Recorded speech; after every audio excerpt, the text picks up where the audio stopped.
ओम शांति। 24/8/2022 की मुरली है। सुनते हैं मुरली के सार को ईश्वरीय शब्दों में। मीठे बच्चे, जब तक जीना है पवित्रता का व्रत पक्का रखना है, क्योंकि यह अंतिम जन्म है। पवित्र बनकर पवित्र दुनिया में जाना है। प्रश्न में कहा, बाप का प्यार व अधिकार किन बच्चों पर रहता है? उत्तर में कहा, जो अच्छी रीति पढ़ते और पढ़ाते हैं, सबूत देते हैं, उन पर बाप का सबसे अधिक प्यार रहता है। जो अच्छी रीति पढ़ने वाले हैं वही माला में पिरोएंगे। दूसरा प्रश्न है, भविष्य देव पद प्राप्त करने के लिए अपनी कौन सी जांच करनी है? उत्तर में कहा, जांच करो दैवी गुण धारण करने में कौन कौन से विघ्न आते हैं। उन विघ्नों को युक्ति से उड़ाना है। अपने को देखना है, हम पावन कहाँ तक बने हैं। कोई भी कांटा रुकावट तो नहीं डालता। गीत चला है, छोड़ भी दे आकाश सिंहासन। ओम शांति। भक्त भगवान को अर्थात बाप को बुलाते हैं। क्यों बुलाते हैं? क्योंकि दुखी है। यह भी तुम समझते हो कि दुख के बाद सुख आना है। जरूर सुख था, अभी नहीं है। फिर बुलाते हैं कि आकर सहज राजयोग सिखाओ। सिखलाने वाला जरूर बाप चाहिए। फिर बाबा कहते हैं, बाप समझाते हैं, जैसे तुम आत्मा गर्भ में आकर शरीर लेती हो, ऐसे मैं नहीं लेता हूँ। मुझे तो पतितों को पावन बनाना है, इसीलिए मुझे बड़ा शरीर चाहिए। मुझे आना ही है पावन बनाने। माया रावण ने तुमको पतित बनाया है, इसीलिए अब यह 5 विकार दान में दे दो तो ग्रहण छूट जाए। पहला मुख्य है देह अभिमान। अपने को अब देही अभिमानी समझो। मैं इस देह में रहने वाली आत्माओं से बात करता हूँ, उन्हों को ज्ञान देता हूँ। 5000 वर्ष पहले भी यह ज्ञान सुनाया था, राजयोग सिखलाया था, कल्प कल्प सिखलाता हूँ। आने से ही हमारा पतितों को पावन बनाने का धंधा ठहरा। बाप का पाल्ट है आकर बच्चों को पावन बनाना। फिर बाबा ने कहा, तुम जानते हो हम सो देवता पावन थे, फिर पावन बनना है, दैवी गुण धारण करने हैं।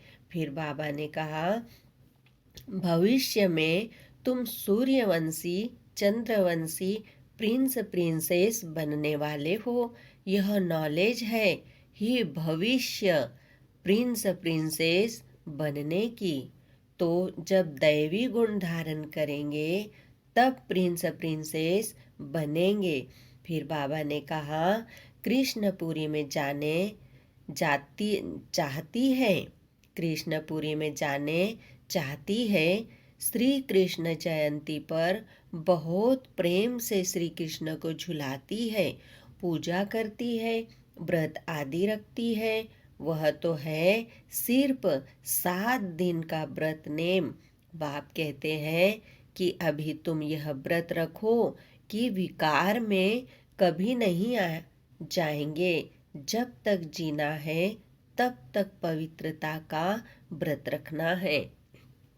फिर बाबा ने कहा, हमारा अंतिम जन्म है, न सिर्फ हमारा बल्कि सारी दुनिया का अंतिम जन्म है। तुम तो समझते हो कि अब हम पवित्र बन पवित्र दुनिया में जाते हैं।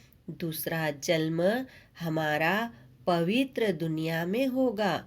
फिर बाबा कहते हैं, पवित्र बनकर पवित्र बनाने तुमको तो और ही जास्ती पढ़ाई पर ध्यान देना है। अपनी हम जिन्स को उठाना है। सन्यासियों का है निवृत्ति मार्ग।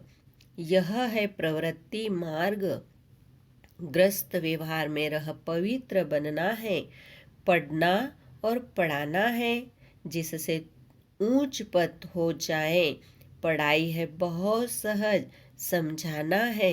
भारत जो हीरे जैसा था, लक्ष्मी नारायण का राज्य था, अभी इतना गिरा क्यों है?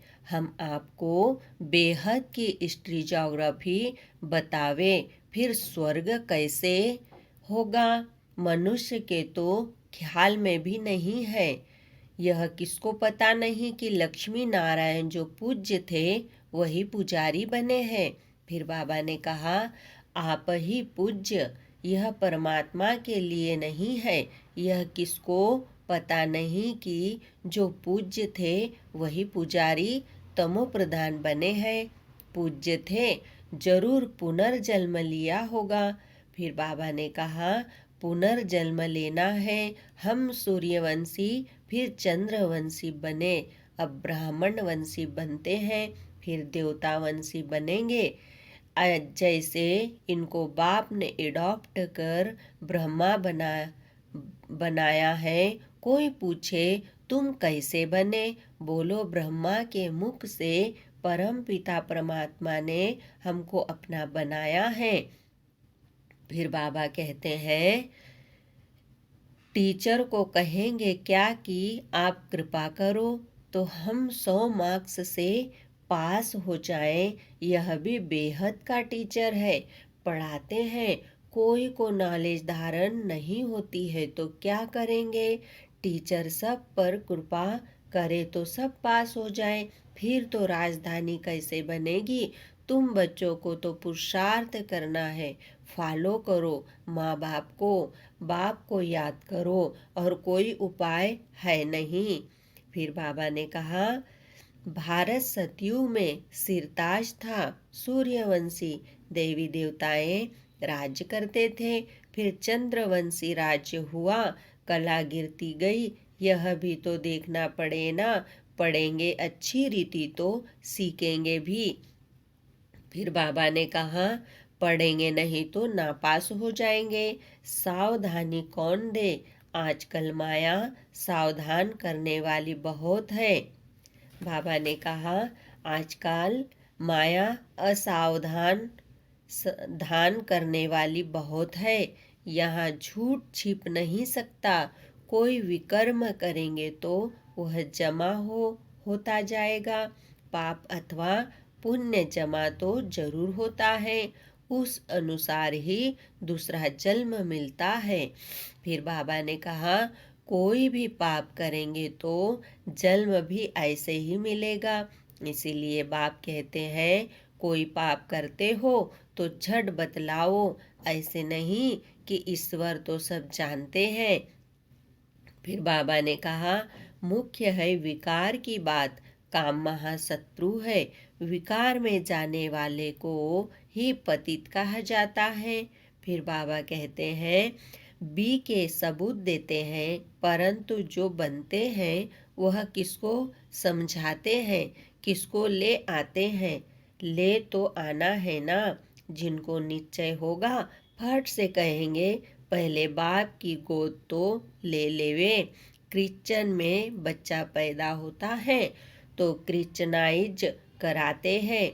हम भी तो ईश्वर की गोद का बच्चा बने, सदगुरु की गोद तो ले, गोद ली बाप से मिले तो यह हमारा वर्षा हो गया। ऐसे मस्त कोई मुश्किल निकलते हैं, समझाना तो है ना।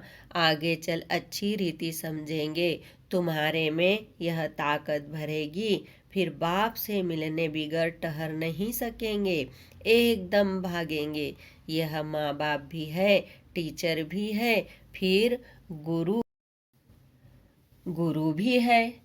माँ बाप की गोद तो ले लो, गुरु के पास जाते हैं, परंतु वह तो कोई स्वर्ग की बादशाही देते नहीं। फिर बाबा ने कहा, श्री कृष्ण तो माँ बाप थे ना। पतित पावन है एक बाप, जिसको माँ बाप है वह पतित पावन हो न सके, उनको भगवान नहीं कह सकते। भगवान का कोई माँ बाप नहीं, गॉड फादर का कोई फादर हो नहीं सकता। गॉड फादर को ही पतित पावन लिबरेटर कहा जाता है। उन्हें लिबरेट करने वाला कोई नहीं है। यह बाप का ही काम है। मनुष्य को भगवान कह नहीं सकते। ब्रह्मा विष्णु शंकर को भी रचने वाला वह बाप रचयिता है। ऊंच ते ऊंच भगवान गाया जाता है। वह हम सबका बाप है। श्री कृष्ण को सभी का बाप थोड़े ही कहेंगे।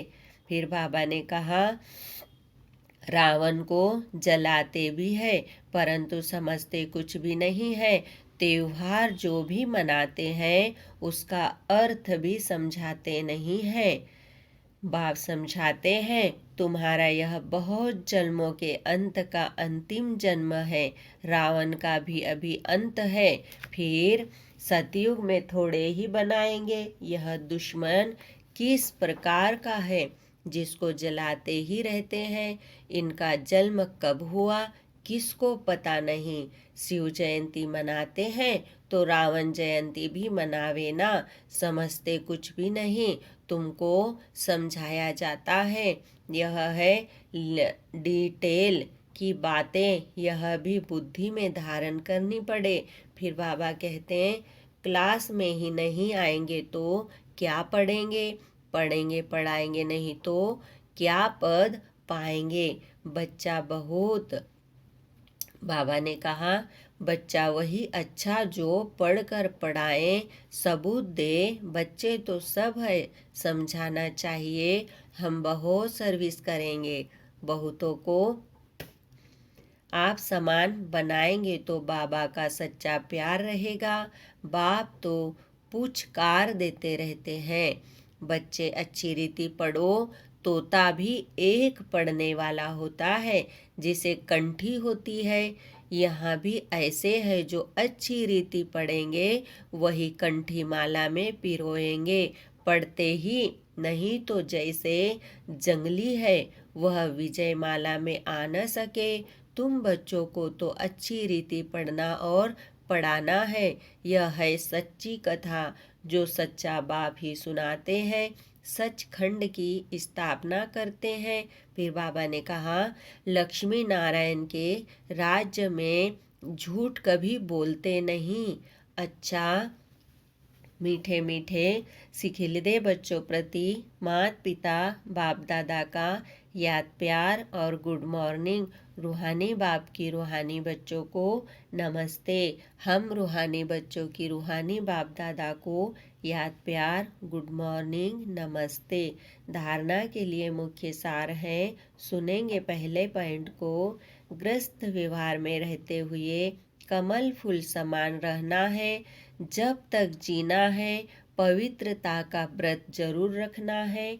दूसरा पॉइंट है, कृपा मांगने के बजाय माता पिता को फॉलो करना है। पढ़ाई ध्यान से पढ़नी और पढ़ानी है। बहुत सुंदर वरदान सुनेंगे। कर्म और योग के बैलेंस द्वारा सर्व की ब्लेसिंग प्राप्त करने वाले सहज सफलता मूर्त भव। कर्म में योग और योग में कर्म, ऐसा कर्मयोगी अर्थात श्रेष्ठ स्मृति, श्रेष्ठ स्थिति और श्रेष्ठ वायुमंडल बनाने वाला सर्व की दुआओं का अधिकारी बन जाता है। कर्म और योग के बैलेंस से हर कर्म में बाप द्वारा ब्लेसिंग तो मिलती ही है, लेकिन जिसके भी संबंध संपर्क में आते हैं उनसे भी दुआएं मिलती है। सब उसे अच्छा मानते हैं। यह अच्छा मानना ही दुआएं है।